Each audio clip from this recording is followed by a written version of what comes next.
je crois que la spécificité du théâtre, particulièrement par rapport aux autres secteurs culturels, c'est vraiment, de mon point de vue, la précarité des intermittents et des étudiants. Cette précarité a des conséquences à tous les niveaux, et ce sont des personnes qui souvent, parce qu'elles ont besoin de faire 507 heures, je crois, pour pouvoir avoir un statut qui n'est pas mirobolant, je vous assure, acceptent des situations, et que de façon générale, j'ai constaté que dans le monde du théâtre, la question du droit était assez absente. Le message qu'on voulait vous faire passer, c'était que tout ne devait pas être régi par l'angle et le prisme judiciaire pénal. Il y avait d'autres contraintes qui devaient être prises en considération, notamment la protection que l'employeur doit à ses salariés, ou un directeur d'école doit à ses étudiants. Moi, j'ai été contactée en janvier 2018, et c'est comme ça que je ne fais pas partie du mouvement MeToo Théâtre, puisque je suis avocate, mais c'est dans ces conditions que je suis intervenue, parce que j'ai défendu à la demande d'une metteuse en scène qui m'a demandé de conseiller, d'aider de très jeunes personnes qui étaient en Dust à la faculté de Besançon. C'était une dizaine de personnes qui donc ont été reconnues pour la plupart victimes de ce professeur de la faculté de Besançon, ce qui était quand même passablement choquant.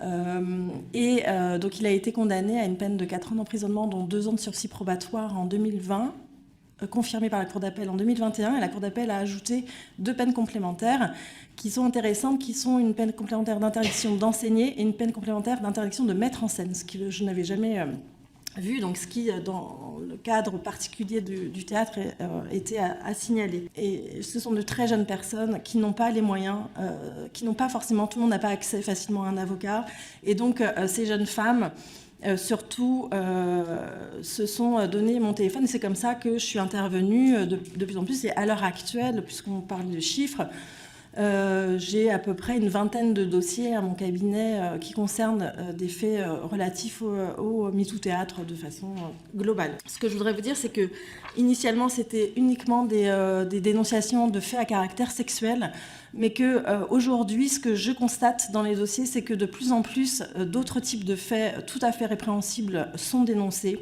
et notamment dans les écoles. Et vraiment, je souhaiterais attirer votre attention sur cette problématique, parce que vraiment, moi, j'ai des faits de violence physique, de violence morale, de dévoiement de la passion de jeunes gens du théâtre pour leur faire des choses tout à fait dégradantes.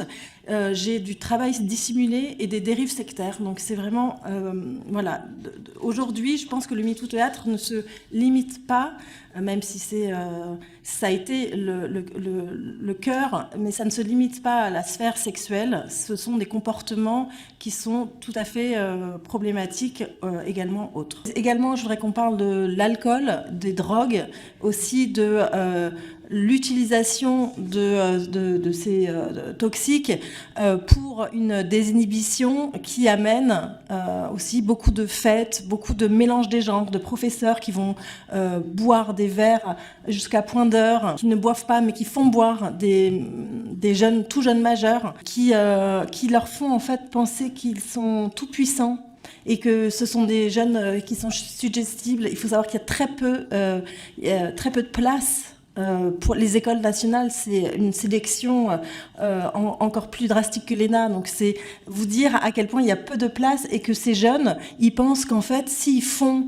Enfin, moi, le dossier dont je vous ai parlé, c'était quand même un professeur qui disait que si la jeune fille, dans des cours du soir, se masturbait, elle allait vraiment comprendre ce que c'était le fait d'être comédienne, et qu'elle allait réussir à avoir les grandes écoles. C'est ça qui se passe. Ce qui est assez stupéfiant, moi, je trouve, dans ces dossiers-là, c'est à quel point ces hommes ont pu dire, notamment à leurs élèves, je sais qu'un jour je vais me faire prendre, je sais que